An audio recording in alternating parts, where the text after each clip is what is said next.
You know, when most of us hear the word racism, we probably think of individual acts of hate, right?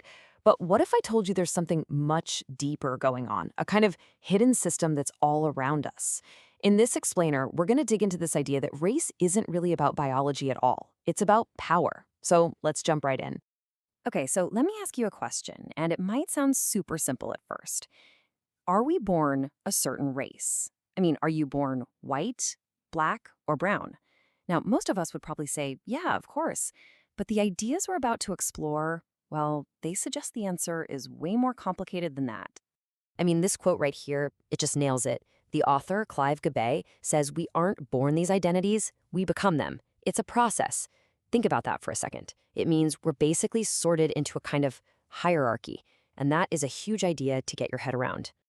All right, so to really get this, we've got to be super clear on two words that people mix up all the time: prejudice and racism. These sound kind of similar, but trust me, they are worlds apart. Let's start with prejudice. Look, we all have them. Prejudices are just our personal beliefs, our attitudes, that gut feeling or preconceived idea you might have about a certain group. It's all happening inside your own head. Racism, though, that's a whole different ballgame. It's like prejudice with a massive power-up. It's when those personal beliefs get baked into the system, into our laws, our schools, you name it, and they're used to hold entire groups of people down, systematically. So if you're going to remember one thing, make it this simple formula. Prejudice plus power equals racism. That's it. That's the core difference. And honestly, if we don't get that, we can't really have a productive conversation about any of this. Okay, so if race is something we made up, then you gotta ask, who made it up and why? Well, the answer takes us back to a really specific point in history. And surprise, surprise, it was all about money and control. Check this out. We're going back to 17th century Virginia. You had European indentured servants and enslaved Africans, right?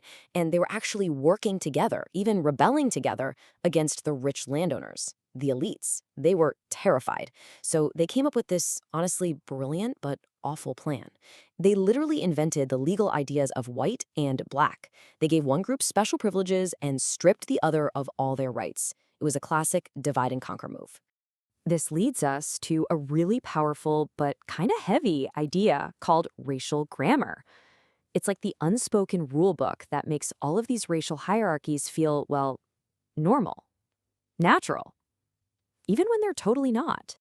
Think of racial grammar like the operating system running in the background of our society. You don't always see it, but it's shaping everything. It's the hidden logic that tells us how to see the world, who to value, and how to justify why some people are on top and others are on the bottom. And here's the kicker. It doesn't always have to do with skin color. And to see just how slippery and frankly made up this all is, we're going to look at the author's own family. He's Jewish, which many people think of as a matter of heritage. But as you're about to see, how his family was raced has changed a lot, depending on who is in power. So picture this. It's 1922. His family, who are Arab Jews in Aleppo, are classified by British officials, but not based on their religion. Nope. They're labeled prolific Orientals. I mean, what does that even mean? It was a racial box created entirely by the colonial mindset of the time. Fast forward just a couple of decades, and that racial grammar shifts in the most horrific way imaginable. In Nazi Germany, Jewish people weren't Orientals anymore. They were racialized as a separate, biologically inferior race. And that twisted logic, that's what opened the door for the Holocaust. And then, believe it or not, the rules changed again. After World War II, in a lot of Western countries, light-skinned Jews were gradually recoded and accepted as white. So just stop and think about that. The very same people, labeled three totally different ways in just a few decades. It proves that race has never been about biology. It's always been about who holds the power to create the labels. Now, these racial grammars, these rule books, they don't just sit still. They travel. They move across continents, usually packed in the luggage of colonialism. And sometimes, in a weird twist, they even boomerang right back to where they started. This quote from the source material just nails it. The way European powers, like the English, described the Irish as savages, well, that became the playbook. It was a template that was then used to justify the brutal treatment of Africans and Native Americans. The logic of savagery was super portable. And this is what's known as the boomerang effect. All these awful techniques that were perfected in the colonies, think concentration camps, which the Germans used in modern-day Namibia and the British used in South Africa, they didn't stay there. They came back home.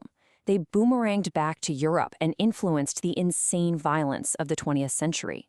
And you can see similar things happening with how modern policing developed in the United States. And if you think this is all just ancient history, look at this. It's so chilling. The guy who shot up the church in Charleston in 2015, he wore patches from apartheid South Africa and Rhodesia. These were countries that literally didn't even exist when he was born. But the ideology, the racial grammar of white supremacy, it traveled across time and space to fuel his horrific act of violence. So that brings us right up to today. We've seen that these racial rules were invented, they can change, and they travel all over the world.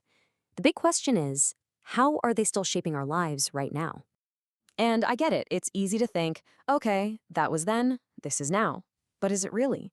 Is this global racial order, this ranking of human beings, actually gone? Well, just take a look at this map. It's from 2022.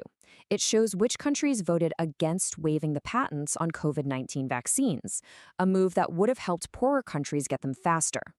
Now look at the countries marked with an X. Does that map look familiar? It's basically a map of the old colonial empires and their richest former colonies.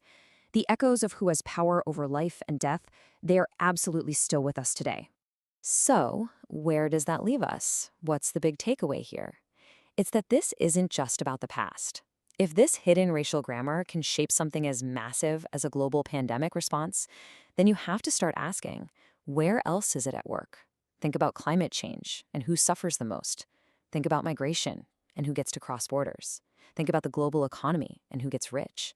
These hidden rules of race, they're everywhere once you learn how to look for them.